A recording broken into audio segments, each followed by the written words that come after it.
السلام علیکم ورحمۃ اللہ وبرکاتہ۔ الحمد للہ وحدہ والصلاة والسلام علی من لا نبی بعدہ۔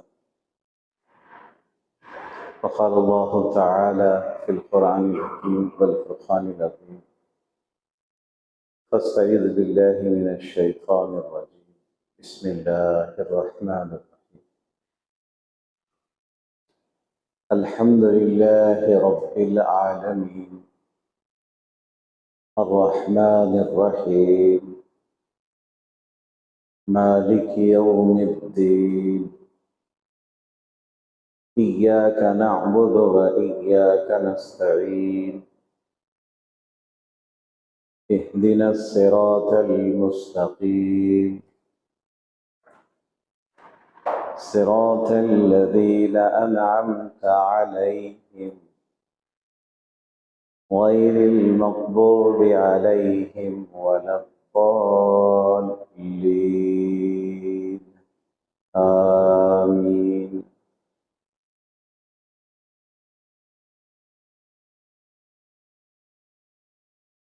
عزیز بزرگوں،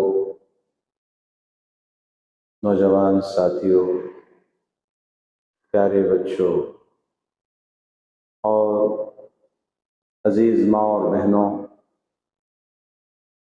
اور پیارے اسلامی بچیوں، اللہ کا احسان کہ اللہ نے ہم سب کی ہدایت کے لیے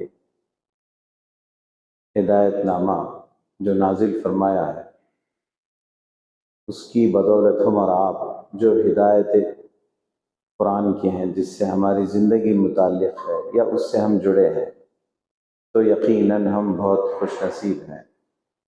اس حوالے سے ہم اللہ کی جتنی بھی حمد و ثنا کریں کم ہے۔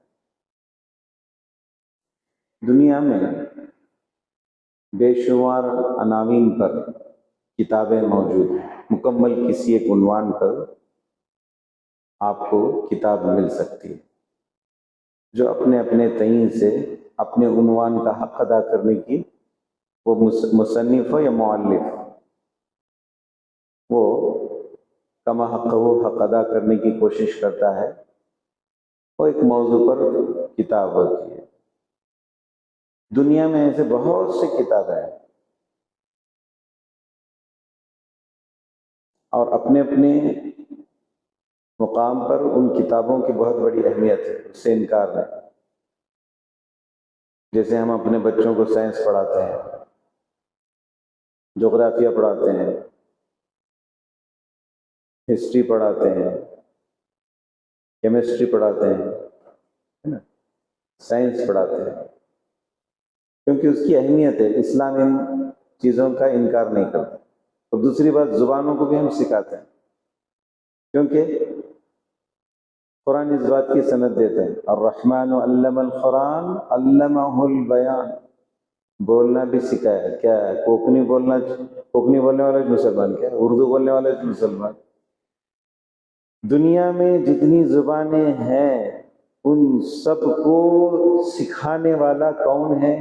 بولیے، اللہ۔ چاہے وہ کنڑا بول رہا ہو، تمل بول رہا ہو، ملیالی بول رہا ہو، سنسکرت بول رہا ہو، انگلش بول رہا ہو، کون سی بھی زبان، یہ سارے بولیاں سکھانے والا اللہ ہے، علمہ البیان۔ اس لیے کوئی بولی سیکھنا بھی اس علاقے کے اعتبار سے بہت فائدہ مند ہے۔ مثلا میں اگر کوکنی میں آپ کے درمیان میں تقریر کروں گا تو اس کا ایک الگ میسج جاتا ہے،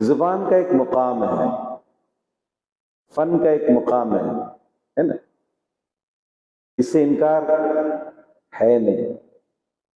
سارے فنون، سارے علوم اللہ ہی نے، ہے نا، کیسا بولیے دلیل کیا؟ حضرت آدم علیہ السلام کو اللہ نے علم الاسماء، کس کا بولے؟ علم الاسماء بولے تو یہ جو کچھ بھی ہماری اب ہے نا، گاڑی گھوڑا، کھیت میں اگنے والے اناج، پھل فروٹ، یہ سب اللہ حضرت آدم علیہ السلام کو سکھا دیا تھا۔ باجری کیا، ناچنی کیا ہے نا، ناچنی یہاں بولتے ہیں، اردو میں راگی بولتے ہیں، آپ ادھر کرناٹک میں جائیں گے تو راگی بولتے ہیں، ہے نا، باجری ہے، جوار ہے، اس سب چیزوں کا علم حضرت آدم علیہ السلام کو اللہ نے دے دیا تھا جنت میں داخل ہونے سے پہلے۔ اس کو علم الاسماء کہتے ہیں۔ اس میں سائنس بھی آ گیا، انجینئرنگ آ گئی۔ انجینئرنگ بولے تو mechanical, hard where, soft where, civil, ACC ہے نا، کمپیوٹر وغیرہ وغیرہ، جو کچھ بھی آج نئے نئے ہے نا۔ انجینئرنگ بولے تو کیا، ایک چیز کو کھول کے یا ایک چیز کو توڑ کر بنانے والا، یعنی اس کو ڈاؤن کر کے پھر اس کو اسمبلی کرنا۔ یہ بلڈنگ RCC ACC کر کے اس کے اندر جو ہے نا، ایک بتا رہا ہوں میں، تھوڑا بہت میں پڑھتا ہوں، اسی لیے تھوڑا میرے کو یہ سب چیزیں سب اگڑم تگڑم بھی بول دیتا ہوں ذرا تھوڑا۔ لوگوں کیا سمجھتے ہیں مولانا لوگوں کو خالی قرآن آتا، نہیں، مولانا لوگ اگر پڑھیں گے نا تو سب پر گفتگو کر سکتے ہیں، کیونکہ ان کے پاس بولنے کی بڑی اچھی صلاحیت ہوتی ہے، الفاظ کا ذخیرہ رہتا ہے، دھنی ہوتے ہیں الفاظ سے، ہے نا۔ یہ تمام علوم اللہ کے عنایت کردہ ہے، اس سے انکار نہیں، لیکن قرآن جو ہے نا تمام علوموں کا سردار ہے۔ تمام علوموں کا کیا ہے؟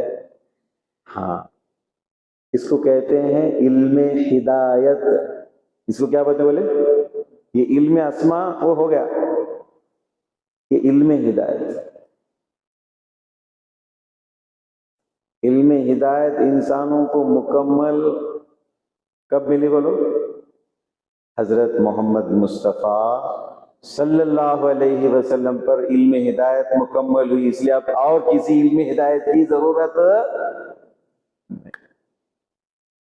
اس لیے اس علم ہدایت کی سب سے مکمل پہلے وہی، اس سے پہلے جو ہے چند سورتوں کی ابتدائیں آیتیں نازل ہوئی، جیسے سورہ مزمل، سورہ مدثر ہے نا، سورہ الق، اس کے جو ہے ابتدائی سب سے پہلے اس کی آیتیں نازل، ابتدائی 5 آیت۔ لیکن مکمل جو سورت نازل ہوئی ہے سب سے پہلے پیارے رسول صلی اللہ علیہ وسلم پر، سورہ فاتحہ۔ اور اللہ کے نبی اس سورت کے متعلق بیان فرمایا، جو مجھ پر یہ سورت نازل فرمائی اللہ نے، ایسی نہ سورت توریت میں، نہ انجیل میں، نہ زبور میں۔ یہ جو سورت ہے نہ توریت میں نازل ہوئی، نہ انجیل میں نازل ہوئی، نہ زبور میں۔ اور یہ ایسی صورت ہے ہر وقت اس کو پڑھنا ہے، نماز ہر رکعت میں، اس کے بغیر نماز نہیں۔ اس کا تعلق اللہ سے ہے، اسی لیے اللہ کے نبی صلی اللہ علیہ وسلم نے فرمایا ہے کہ یہ نور ہے۔ 2 نور اللہ تعالیٰ اللہ کے نبی کو عنایت کیا، ایک سورہ فاتحہ اور دوسرا سورہ بقرہ کی آخری آیتیں 2۔ یہ 2 پڑھ کر جو بھی اللہ سے مانگے گا اللہ اس کو ضرور دے گا، اگر کامل یقین رکھتے ہوئے ان 2، ایک سورہ فاتحہ اور سورہ بقرہ کی آخری 2 آیتیں پڑھ کر اللہ سے دعا مانگے گا، اللہ اسے ضرور عنایت فرمائے گا۔ بہرحال اس سورت کی بہت بڑی فضیلتیں ہیں، فضیلتوں کو اگر بیان کرتے بیٹھیں گے تو مختصر وقت میں کوئی معنی نہیں رکھتا، اس کے لیے تسلسل سے جو ہے درس ہونا چاہیے۔ اب میں یہاں ذمہ داران کی جو ہے خواہش تھی کہ وہ توحید پر بولے، ہے نا، تو اس حوالے سے میں، کیونکہ توحید کی ابتدا ہی جو ہے سورہ فاتحہ کے شروع میں، توحید کی ابتدا جو ہے تینوں اقسام ابتدائی آیتیں ہیں، توحید عبادت، توحید ربوبیت، توحید اسماء و صفات۔ اگر ایمان والے ہمارے ایک طبقہ جو کلمہ گو پھر بھی وہ شرک کی طرف مائل ہے، اگر وہ سمجھ کر پڑھ لیں تو یقیناً اللہ کی ذات سے امید ہے وہ شرک سے توبہ کر لیں۔ ابتدائی آیتیں ان 3 موضوع پر مختصر جامع انداز میں اللہ تعالیٰ بیان کر دے رہا ہے.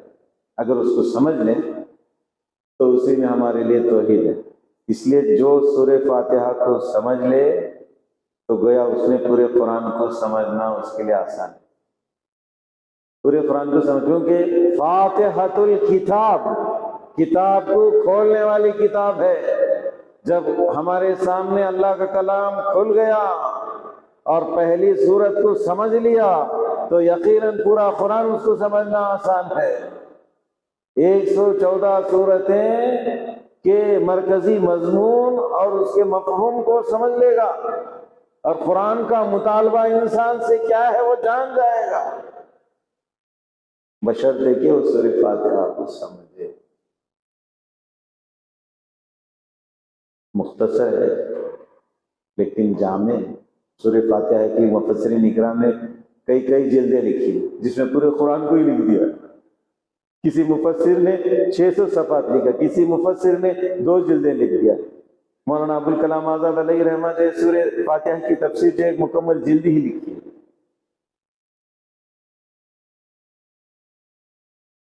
اور آج بھی لکھ رہے ہیں. ابھی بھی کوئی لکھ رہا ہوگا سورہ فاتحہ کی تفسیر، ابھی بھی لکھ رہا ہوگا، ابھی بھی. اس کے بعد بھی مغرب کے بعد بھی لکھنے بیٹھ رہا ہوگا، کیونکہ قرآن ایک ایسا موضوع ہے جو انسان سے متعلق ہے. حضرت انسان میں جو ذہین و فطین ہیں، جو قرآن کے ماہرین ہیں، ان کی پیاس نہیں بجھتی ہے، اس لیے وہ قلم اور کاغذ لے کر بیٹھتے ہیں اس فکر کو لے کے کہ جو کچھ بھی میرے دماغ میں آ رہا ہے وہ میں پہنچاؤں. اس لیے ہر دور میں قرآن پر لکھا جاتا ہے اور لکھا جائے گا. تو سورہ فاتحہ کے اندر 4 باتیں ہیں. شروع میں جو ہے توحید ہے. شروع میں کیا ہے؟ توحید. اور دوسرے نمبر پر کیا ہے؟ عبادت ہے. اور تیسرے نمبر پر کیا ہے؟ طرز.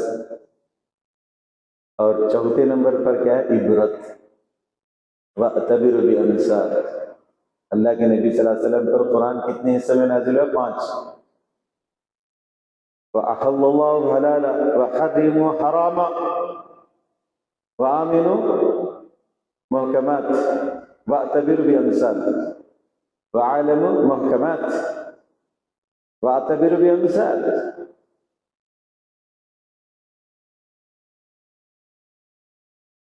چار چیزیں ہیں اور 4 ایسے ہیں کہ یہ ہماری زندگی سے متعلق ہے، اور ان چاروں کی تفصیل جو ہے پورے قرآن میں ہے. دیکھیے پہلا کلمہ ہم پڑھتے ہیں الحمدللہ سورہ فاتحہ. حمد تعریف، لیکن اس کے پر الف لام داخل ہو گیا، وہ خاص ہو گیا. خاص تعریفوں کا سزاوار اور مستحق اللہ ہے، اس میں کوئی شریک نہیں ہے. اس کے حمد و ثنا میں کوئی شریک نہیں ہے. عبادت ہو جسمانی مالی، کوئی بھی عبادت ہو، جس عبادت کا حکم ہمیں ملا ہے اس عبادت میں اللہ کے سوا کوئی شریک نہیں، کوئی شریک نہیں. اس ایک جملے کو اگر ہم سب سمجھ کر پڑھتے ہیں الحمدللہ. جو نہیں سمجھ رہے ہیں ان کے لیے مسئلہ ہے، الحمدللہ آپ سمجھنے والے ہیں. جو نہیں سمجھ رہے ان کے لیے مسئلہ ہے کہ اللہ کی جو ہے عبادت خالص اسی کے لیے کرنا ہے، چاہے قولی ہو، چاہے جسمانی ہو، چاہے مالی ہو. یہ سب کی سب عبادتیں اللہ کے. الحمدللہ تمام تعریفوں کا سزاوار مستحق اللہ ہے، تمام عبادتوں کا سزاوار اور مستحق اللہ ہے. اس کی ذات میں کوئی شریک نہیں، لا شریک لہ ہے نا. وَاعْبُدُوا اللَّهَ وَلَا تُشْرِكْ بِهِ شَيْئًا. عبادت کرو اللہ کی، اللہ کی ذات میں کسی کو شریک نہ.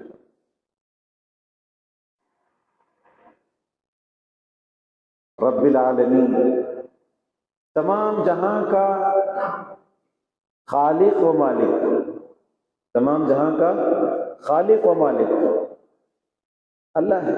کل کائنات کا جو خالق، یعنی کوئی ایسا ذرہ نہیں ہے جس کا خالق اللہ نہ ہو. ایک ذرہ بھی اگر دکھ رہا ہے، ایک تنکا بھی دکھ رہا ہے، زمین پر ایک تنکا بھی دکھ رہا ہے، اس کا خالق و مالک رب ہے۔ یہ تصور ہی نہیں آنا چاہیے کہ بھئی اس کا کوئی اور ہے۔ ذرے ذرے کا خالق و مالک اللہ ہے۔ ان اللہ علی کل شیء قدیر، ان اللہ علی کل شیء شہید۔ تمام اشیاء اللہ کی قدرت کاملہ کی شہادت اور گواہی دیتی ہے، اور تمام اشیاء کا خالق و مالک اور اس کا کل قادر اللہ ہے۔ اس لیے رب العالمین میں کیا ہے؟ ربوبیت ہے، اسماء ربوبیت۔ اس کو اگر سمجھ لیں تو یہ دماغ میں نہیں آئے گا کہ فلاں، اس لیے ایک کوئی بہت بڑا پنڈت میں یوٹیوب میں دیکھ رہا تھا کہ مسلمان کو ماننا چاہیے بولے، کیا بولتے ہیں؟ مسلمان کو ماننا چاہیے بولے، وہ کس کے سامنے جھکتا نہیں بولے، کس کے سامنے جھکتا نہیں۔ ہمارے یہاں بولے ڈاکٹر ذرا اچھا کرے تو تم بھگوان ہو، تم مانوس ہو، تم بھگوان ہو، ہے ایسا بھی ہمارے مسلمانوں کے اندر بھی ایسا ماحول بنا ہے، ذرا کچھ ہو گیا نہیں بولے تم پہنچے لے آدمی ہو، کیا بولتے ہیں ایسا پہنچے لے بولے تو نہیں، وہ اللہ تک پہنچانے والا، ایسا اس کا مطلب ہے، یعنی اس کی پوجا کرنا شروع کر دیتے ہیں۔ وہ کہتا ہے کہ مسلمان ایسا نہیں کرتا، مسلمان ایسا نہیں، مسلمان کیا کرتا ہے؟ شکریہ ادا کرتا ہے کہ آپ نے ہماری خدمت کی۔ مسلمان جھکتا نہیں کسی کے سامنے، مسلمان اللہ کو اللہ کی حیثیت سے مانتے ہوئے کسی کو اس کی ذات میں شامل نہیں کرتا۔ اچھی بات بتایا اس نے، اچھی بات ہے۔ اور الرحمن الرحیم، اللہ رحمان بھی ہے، نہایت رحم والا بھی ہے، یعنی اس کی جو رحمت ہے وہ دائمی ہے، اللہ کی جو رحمت ہے وہ دائمی ہے۔ اب کیسا ماں کی محبت، باپ کی محبت بھی ہے تو دائمی ہو سکتی کیا؟ نہیں، اللہ خود ہمیشہ ہے، قدیم ہے، اس لیے اس کی رحمت ہمیشہ ہے، اس لیے اس کے رحمان ہونے میں، اس کے رحیم ہونے میں کوئی شامل نہیں ہو سکتا۔ یہ اوصاف کسی انسان کے اندر آتے ہیں، آنا چاہیے، کیونکہ اللہ نے فرمایا جو زمین والوں پر رحم کرے گا، آسمان والا اس پہ رحم کرے گا۔ رحم سے مراد کیا ہے؟ اس کے لیے ہمدردی، اس کے لیے دل میں انسیت، محبت، یہ ہے۔ اللہ جیسی نہیں ہے، اللہ چاہتا ہے کہ بندوں کے اندر وہ خود رحمان ہے، تو بندوں کے اندر بھی جو ہے رحیمانہ صفت ہو۔ اس لیے اللہ کے نبی صلی اللہ علیہ وسلم کے متعلق اللہ خود کہا ہے وَمَا أَرْسَلْنَاكَ إِلَّا رَحْمَةً لِّلْعَالَمِينَ، ہے نا؟ نہیں، بہت رحم دل آدمی، کیا بولتے ہیں؟ رحم دل آدمی، سخت نہیں ہے۔ مولانا تم جاؤ ان سے ملو، بولے بہت اچھا ہے، میں بہت رحم دل ہے، بولے بہت رحم دل۔ رحم دل سے بتا کیا ہے؟ وہ رحیم نہیں ہے، اس کے اندر وہ اوصاف ہے۔ دائمی اعتبار سے رحیم اللہ ہے، رحمان اللہ ہے، اس لیے اسماء صفات میں کسی کو شامل نہیں کر سکتے۔ اگرچہ کہ انسان کے اندر یہ صفت ہے، جا کے ادھر نہیں، یہ تین دیکھو، تین نیچے الحمدللہ رب العالمین الرحمن الرحیم۔ پہلے اس میں کیا ہے؟ توحید الوہیت، توحید عبادت۔ رب العالمین میں توحید ربوبیت، الرحمن الرحیم میں اسماء و صفات۔ مختصر، اس لیے جو سورہ فاتحہ کو سمجھ لیا، خدا کی قسم اس کے لیے قرآن کے ذریعے سے توحید الوہیت، توحید ربوبیت، توحید اسماء و صفات سمجھنا آسان ہو جائے گا۔ الرحمن الرحیم مالک یوم الدین، روز جزا کا مالک اللہ ہے۔ ہماری ایک مزاج بنی ہے، اکثر ہم بولے کیا ہوا آدمی کا جنت میں جاتا کہ نہیں، کس کو معلوم؟ جنت میں جاتا کہ نہیں کس کو معلوم؟ کامل یقین کے ساتھ کوئی ایسا کر رہا ہے تو خدا کے قدرت، خدا کی خدائیت میں شمولیت کا دعویٰ کر رہا ہے۔ حتمی فیصلہ کب ہونے والا ہے؟ کون دینے والا ہے؟ اللہ دینے والا ہے۔ ہم کیسے بولے جنت کا ہے کہ دوزخ کا ہے کہ کافر ہے کہ مشرک ہے، زندیق ہے کہ منافق ہے، کہ کون جانتا ہے؟ پتہ نہیں، ساری زندگی گناہ کرتے ہوئے گزر گیا وقت، لیکن موت کے ان قریب اللہ اسے ایمان کی دولت سے نواز دیا۔ معلوم ہے کیا ہمارے کو؟ اس لیے کسی کے بارے میں بول رہا ہے اچھا گمان کرنا، ظاہر جو دیکھیں ہو سکے کہ اللہ جانتا ہے۔ آج کل ٹھیکہ لے لیے سمجھو، کون جنتی ہے تو کون دوزخی ہے۔ جنت اور دوزخ کا فیصلہ روز قیامت کے دن لوگوں کے لیے ہوگا، جس دن قیام ہوگا۔ یومئذ یصدر الناس اشتاتا لیروا اعمالهم فمن یعمل مثقال ذرة خیرا یرہ، ہے نا؟ تو روز جزا کا مالک اللہ ہے، اس لیے اپنی زندگی کے جتنے بھی دن ہیں، 60 70 جتنے بھی ہیں، اس دوران میں یہ تصور ہمارے دل میں ہو کہ ہمارا ایک دن حساب لینے والا مالک ہمارا حساب لینے والا ہے، اور کامیابی کے لیے اس دن وہ سارے وشے کہاں ہیں بولو؟ قرآن میں، نبی پاک صلی اللہ علیہ وسلم کی زندگی میں۔ قیامت کے دن ہمیں کامیابی حاصل کرنا ہے، امتحان میں ہم کو پرسنٹیج لے کے آنا ہے، قیامت کے دن نام عمل ہمارے سیدھے ہاتھ میں ملنا ہے، تو اس کے لیے ہم کو قرآن کے عناوین پر نظر دوڑانا ہے۔ ان عناوین کو سمجھنے کے لیے نبی پاک صلی اللہ علیہ وسلم کی سیرت کو، احادیث رسول کا مطالعہ کرنا ہے، تبھی جا کے ہمیں معلوم ہوگا کہ روز قیامت کے دن رب کریم کی رحمت کی نظر، رب کریم کے سائے رحمت میں سایہ انہی کو نصیب ہوگا جو قرآن کے عناوین کو سمجھ کر اپنی زندگی میں نافذ کر لے گا۔ یہ قیامت کا تصور ہے، مختصر ایک ہی سلائڈ میں اللہ تعالیٰ بار بار ہم پڑھتے ہیں مالک یوم الدین، بارہا یہ پڑھتے ہیں، یہ احساس صورت دلاتی ہے انسان کو، جو ایمان والے پڑھ رہے ہیں وہ احساس دلاتی ہے کہ تمہاری یوں ہی یہ زندگی نہیں ہے، بلکہ یہ ساری زندگی کا روز قیامت کے دن حساب لینے والا، جو کل کائنات کا خالق و مالک ہے، لینے والا ہے۔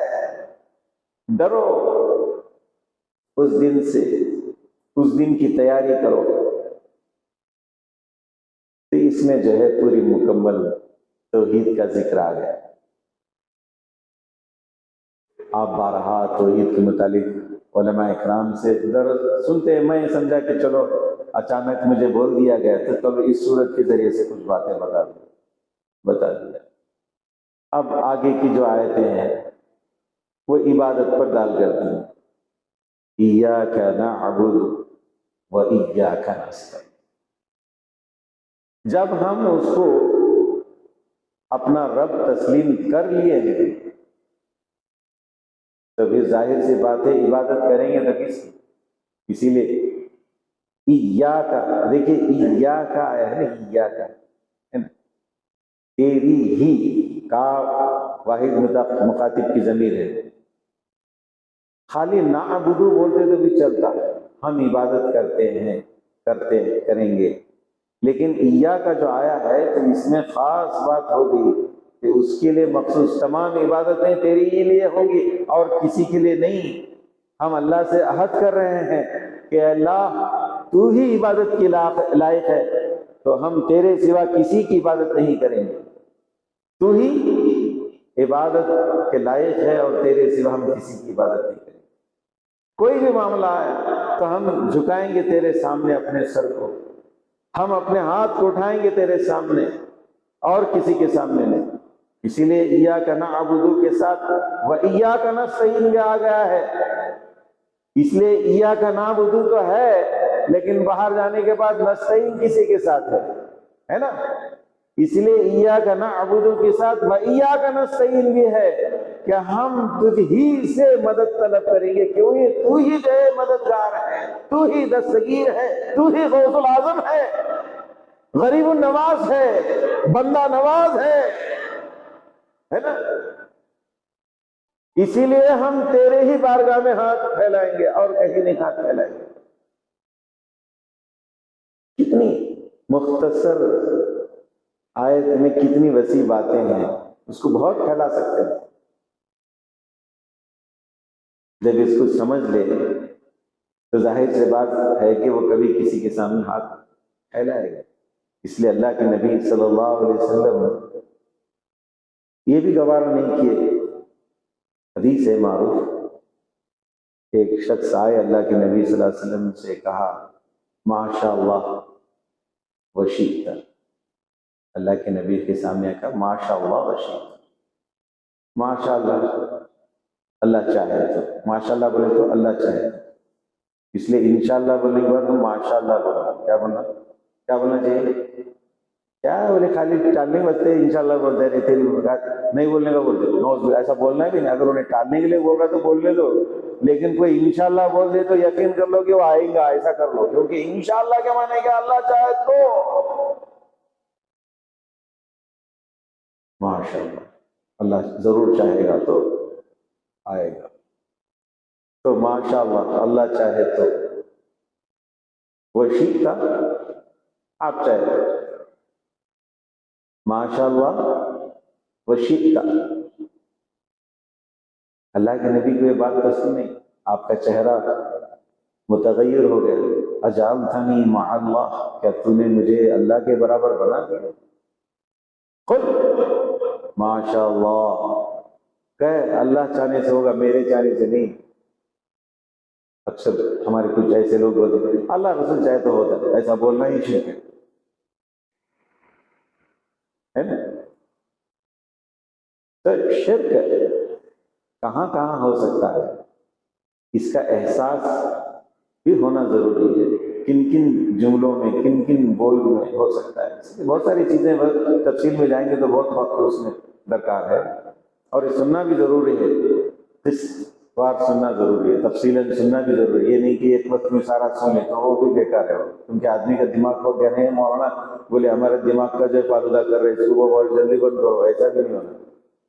خیر الکلام ما قل ودل، تھوڑی ہو بات دلیل کے ساتھ وہ اچھا، بہت لمبا چوڑا کھینچیں گے تو آدمی پک جاتا ہے، اور جو سنی وہ بھی نکل جاتا ہے۔ خیر ذرا بیچ بیچ میں ذرا ایسا بولتے رہنا ہے نا۔ تو جب اللہ ہی کی ہم عبادت کرنے کا اللہ سے عہد کر رہے ہیں تو زندگی کی کسی بھی موڑ میں ہم کو جب بھی جس وقت بھی ضرورت آن پڑے، ایسے ویسے تو ہم اللہ ہی کے کرم پر ہی ہیں، ہماری ساری زندگی اللہ کے کرم پر ہے، ہمارا وجود ہی اللہ کے کرم پر ہے، ہم خود جو اس وقت بحیات ہے، میں جو بول رہا ہوں یہ اللہ کا کرم، اور ایسا نہیں کہ میں بول رہا ہوں، میری دماغ میرا بھیجا جو چل رہا ہے نا وہ بھی اللہ کا کرم ہے، میری زبان چل رہی نا یہ بھی اللہ کا کرم ہے، میرا اس میں کمال نہیں ہے کہ میں آپ کے بیچ میں بیٹھ کے بول رہا ہوں، یہ مولا کا کرم اور احسان ہے کہ میں بول رہا ہوں۔ اگر بولتے بولتے آپ ہو گیا ختم، پاکستان میں خطیب دیکھے بولتے بولتے اچھی موت ہے تمہیں، اللہ ایسی موت دے، ہے نا؟ مرنا یقینی ہے، یہ بولنا بھی اللہ کا کرم، ہماری زبان سے جو نکل رہا ہے، یہ میموری بھی چل رہی نا، میموری اس کو نسیان بولتے ہیں، نسیان، بولتے بولتے بھول گیا نا، مولانا کی کھوپڑی سٹک گئی دکھتا ہے، کیا بولتے ہیں، کیا کیا بول رہے بولتے ہے نا؟ Point to the point with proof, برابر اس کو مراٹھی میں بولتے واترک، تو کیا بولتے ہیں بولتے ہیں نا اس کو ایک دم۔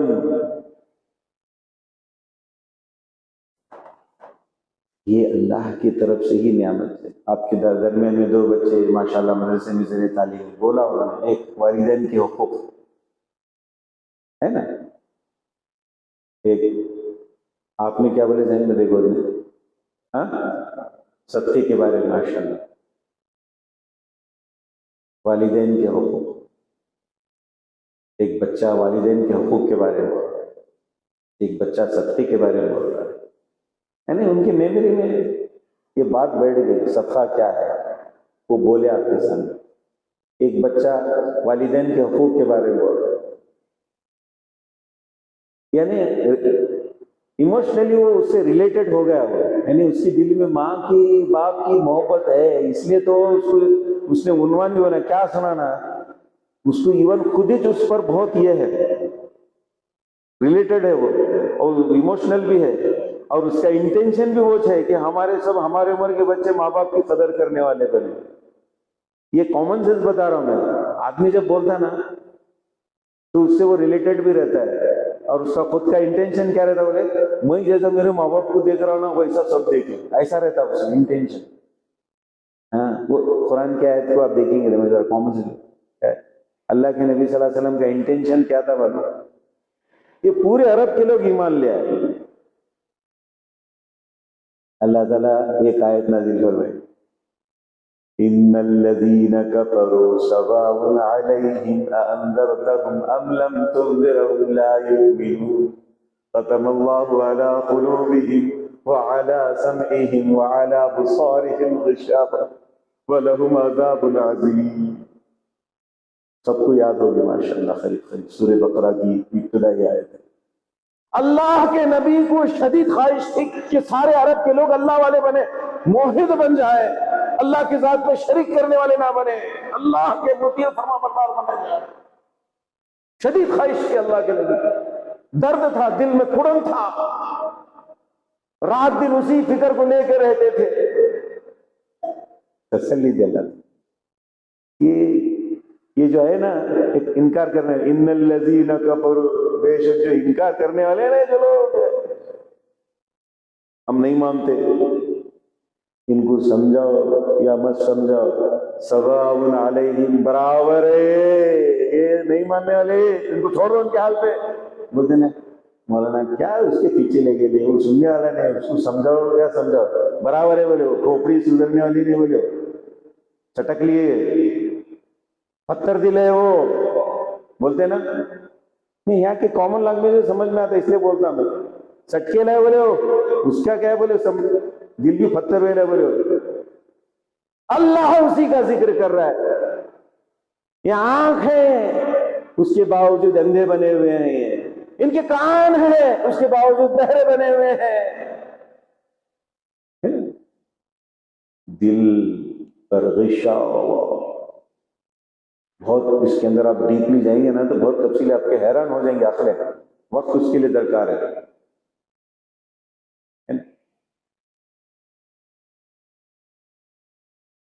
تو ایک انسان کا جذبہ ہوتا ہے، اس جذبے کی ترجمانی نبی پاک صلی اللہ علیہ وسلم کی زندگی سے ہم کو ملتا ہے کہ آپ صلی اللہ علیہ وسلم کے دل میں شدید خواہش تھی، ایسا ہی ہمارے دل میں بحیثیت دائی شدید خواہش ہونا چاہیے کہ ہمارے سارے لوگ ایمان والے ہو جائے، چاہے ایمان والے ہیں تو وہ شریف بن جائے، ان کی اصلاح ہو جائے، اور جو اغیار ہیں ان کے سامنے دین اسلام کا تعارف ہم پیش کرنے والے بن جائیں۔ دعوت تو نہیں، کم سے کم تعارف تو پیش کریں، اسلام کیا ہے، پہچان تو کرائیں کہ قرآن کیا ہے، رسول کیا ہے۔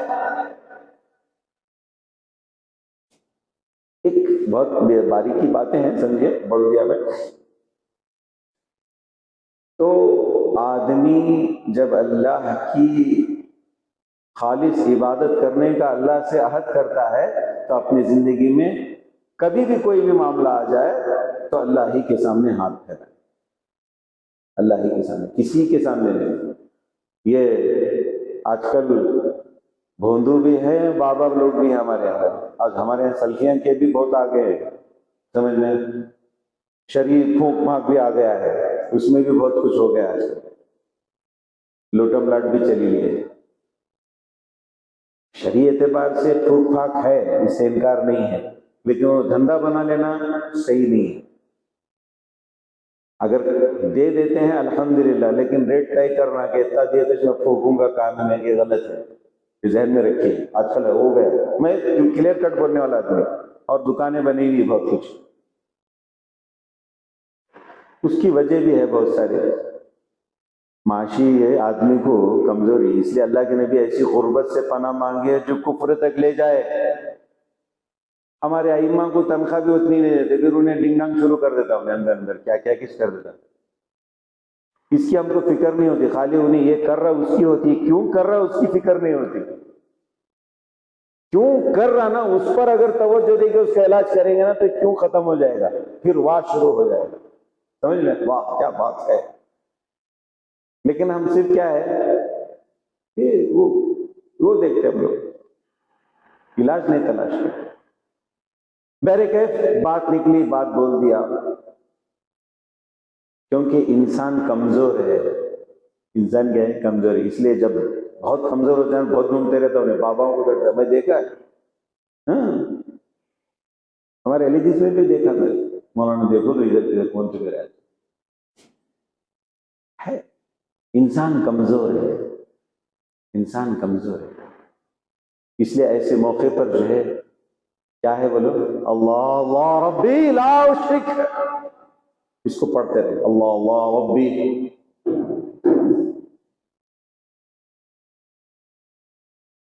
تو اللہ سے ہی طلب کرنے کا جذبہ ہو، یہ عبادت کی زمرے میں بہت ساری چیزیں آ گئی۔ اب دیکھیے، ایاک نعبد و ایاک نستعین، اہدنا الصراط المستقیم، اللہ سے کچھ مت مانگو، اللہ خود کہہ رہا ہے کہ مجھ سے تم اگر مانگنا چاہتے ہو تو ہدایت مانگو، کیا مانگو؟ دھن دولت عزت کچھ مت مانگو، مانگو تو ہدایت مانگو۔ ہدایت سب سے بڑی عظیم دولت ہے جس میں سارے بھلائیاں موجود ہیں، ہدایت میں سارے بھلائیاں ہیں، اس لیے ہدایت کو طلب کرو اللہ سے بارہا، اے اللہ مجھے سیدھا راستہ دکھا، سیدھے راستے پر چلا۔ ہر ایک کے اپنے اپنے جو ہے قرآن کے الفاظ کو کوئی تبدیل نہیں کر سکتا، تفسیر میں، تعویل میں، ترجمانی میں ہیر پھیر کرتا ہے، لیکن ترجمے بھی کرا تو پھر نحوی اعتبار سے بھی وہ آگے جا کے اٹک جاتا ہے، سمجھ میں، صرفی اعتبار سے اٹک جاتا ہے، سمجھ میں، اس لیے اس میں بھی بہت کرتے ہیں لیکن پکڑے جاتے ہیں۔ جیسے ایک طبقہ جو ہے انا مثلکم کا جو ہے جو کیا کرتے ہیں استفہامیہ ترجمہ کرتے ہیں، حالانکہ انا مثلکم جو ہے وہ ضمیر ہے، وہ جو شروع کا جو حمزہ ہے وہ واحد متکلم سے متعلق ہے، وہ انا، تو وہ کیا کہتے ہیں انا مثلکم، حمزہ پڑھتے ہیں وہ انا، حالانکہ وہاں انا نہیں ہے لیکن وہ استفہامیہ ترجمہ کرتے ہیں، لیکن وہاں استفہامیہ کا لانا چاہیے نا، حمزہ لانا چاہیے، نہیں لاتے لیکن ترجمہ کرتے ہیں، عام لوگوں کو معلوم نہیں ہوتا، اس لیے ان کی باتوں سے متاثر ہوتا ہے۔ میرے کہتے ہیں اللہ سے ہدایت طلب کریں، ہدایت سب سے بڑی دولت ہے، ہدایت کے بعد ساری چیزیں خود بخود اللہ اسے عنایت کرتا ہے، اس لیے ربنا آتنا فی الدنیا حسنۃ وفی الآخرۃ حسنۃ وقینا عذاب النار، ہدایت یافتہ لوگ اللہ سے یہ دعا کرتے ہیں ربنا آتنا فی الدنیا حسنۃ وفی الآخرۃ حسنۃ وقینا عذاب النار، ہے نا، یہ ہدایت یافتہ لوگ کرتے ہیں۔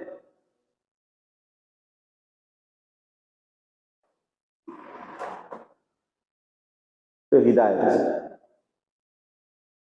اللہ سے ہدایت مانگے، اہدنا الصراط المستقیم صراط الذین انعمت علیہم، اور ایسے راستے پر چلا جس پر تیرا انعام ہے۔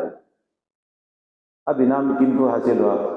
ہو گیا ہے، ہوگا، ہو رہا ہے، سب آ گئے اس میں، ماضی بعید، ماضی قریب، ماضی استمراری، پھر حال، مستقبل، اس میں سب آ گیا۔ ہدایت یافتہ لوگ کون تھے؟ انبیاء کرام تو اپنی جگہ ان کا مقام و مرتبہ ہی ہے، لیکن جو ان کی تربیت یافتہ، اس میں صدیقین، شہداء، صالحین، ہے نا، یہ جو لوگ ہیں ان کا اللہ کے نزدیک مقام و مرتبہ ہے، اللہ ایسا ہمارا مقام بنا دے، ایسے راستے پر ہم کو چلا دے، ایسے ویسے نہیں، جن کے نزدیک انعام یافتہ یعنی تیرے نزدیک جو انعام یافتہ ہے ان لوگوں کے راستے پر ہم کو چلا۔ اب یہاں کون سی باتیں دیکھیے، ہماری ساری عبادتیں کس کے طرز پر ہو، ہماری ساری عبادتیں ہمارے سارے معاملات کس کے طرز پر ہو، کس کے طرز پر ہو؟ ہاں، طرز محمدی پر ہو۔ کس پر ہو؟ طرز محمدی۔ ہماری تمام عبادتوں کا قبول ہونے کا انحصار طرز محمدی پر منحصر ہے۔ نہیں میں وضو میں مسح گردن کا کرتا ہوں، ہاں، اذان دینے کے بعد دیکھیے شروع اور آخر میں پڑھتے ہیں، لیکن ان سے سوال کیجئے، ان کو بتائیے آخر کلمہ لا الہ الا اللہ محمد رسول اللہ پڑھو نا، کیوں نہیں پڑھتے؟ کیونکہ طرز محمدی پر اذان یہی ہے، وہی رہے گی۔ تم پہلے اور شروع میں کچھ بھی کرو لیکن اذان میں کوئی تبدیلی نہیں کر سکتا۔ کر سکتا کیا؟ نہیں کر سکتا۔ اس لیے ہماری تمام عبادتیں، ہمارے تمام رسم و رواجات وہ طرز محمدی پر ہو، اللہ کے نزدیک وہ قابل قبول۔ یہی ذکر یہاں پر ہو رہا ہے، غیر المغضوب علیہم ولا الضالین، اور نہ کہ ہمیں ایسے راستے پر چلا جس پر تیرا غضب نازل ہوا یہود و نصارہ پر، ہے نا؟ یہود و نصارہ سبھی نہیں، ذہن میں رکھیے، یہود و نصارہ کے اندر ہدایت والے بھی لوگ تھے، لیکن جو عام یہود و نصارہ ہے، جو گمراہ ہیں، جو گمراہی کے راستے پر چل رہے ہیں، ان کے راستے سے ہمارے کو بچا، یا ان کے جیسے جو لوگ ہیں یہود و نصارہ کے جو گمراہ ہیں ویسے لوگوں سے بھی ہم کو بچا۔ بات سمجھ میں کیا؟ اس میں کیا ہے بولیے؟ عبرت ہے۔ اب بات ختم کر دوں، اس میں کیا ہے؟ عبرت ہے۔ اب پوری سورہ بقرہ کی جو ہے 4-5 رکوع کے بعد آپ جب شروع کرتے ہیں 3 یا 4، تو آپ کو بنی اسرائیل کے واقعات شروع ملیں گے۔ اللہ کے نزدیک یہ کیوں مغلوب ہوئے، اللہ کی طرف سے ان پر عذاب کیوں نازل ہوا، یہ آپ کو تفصیلات ملیں گے۔ تو سورہ بقرہ کے اندر آپ کو بنی اسرائیل کا زیادہ تذکرہ ملے گا۔ سورہ آل عمران میں جو ہے نصارہ کا کچھ تذکرہ ملے گا، سورہ مائدہ کے اندر ملے گا۔ میرے ہے عبرت۔ اب دیکھیں میں عبرت کے لیے ایک واقعہ بتا کر اپنی بات ختم کر دوں گا، وقت ختم ہونے کے قریب ہے، مغرب کا وقت آ ہی رہا ہے۔ عبرت کیا ہے؟ حضرت شعیب علیہ السلام کے قوم پر عذاب کیوں آیا؟ سوال ہے نا، ایک پرشن چنہ۔ حضرت شعیب علیہ السلام مدائن میں بسے تھے، وہاں آج جو مدائن ہے نا وہ پورا ریگستان ہے، اب ریگستان ہے وہ۔ پہلے حضرت شعیب علیہ السلام وہاں جہاں آباد تھے وہ بہت زرخیز سرسبز و شاداب زمین تھی۔ وہ مورخین مفسرین اسرائیلی روایتوں سے جو ہم کو معلومات ملتی ہے وہ ایسی سرسبز شاداب زمین تھی کہ شعیب علیہ السلام کی قوم کی عورتیں ان کے باغیچوں سے جب نکلتی تھی، ادھر ایک ٹوکرا ادھر ایک ٹوکرا، بغیر توڑے پھلوں سے ان کے ٹوکرے لبریز ہو جاتے تھے، اس سن سے لے کے اس سے، یعنی اس کنارے سے لے کے اس کنارے تک۔ سمجھو ایک کھیتی ہے 1 ایکڑ، یہاں سے لے کے وہاں تک انہیں گئے تو پورے دونوں ٹوکرے میں پھل بھر جاتے، اتنے لہلہاتے سرسبز و شاداب، اتنی زرخیز زمین تھی، اپجا۔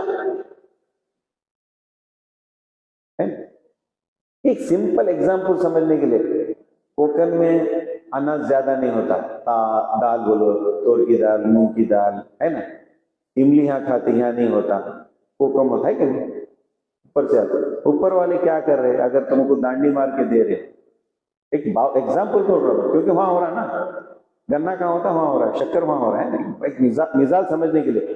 تو ان کے آس پاس دور دور کے جو بستیاں تھی ان کے پاس خریدنے کے لیے آتے تھے، جو ان کے یہاں اگتا تھا۔ وہ کیا کرتے تھے؟ 1 کلو کے پیسے لیتے تھے، لیکن ڈانڈی مار کے ان کو 900 گرام ہی دیتے تھے، 100 گرام ہڑپ لیتے تھے۔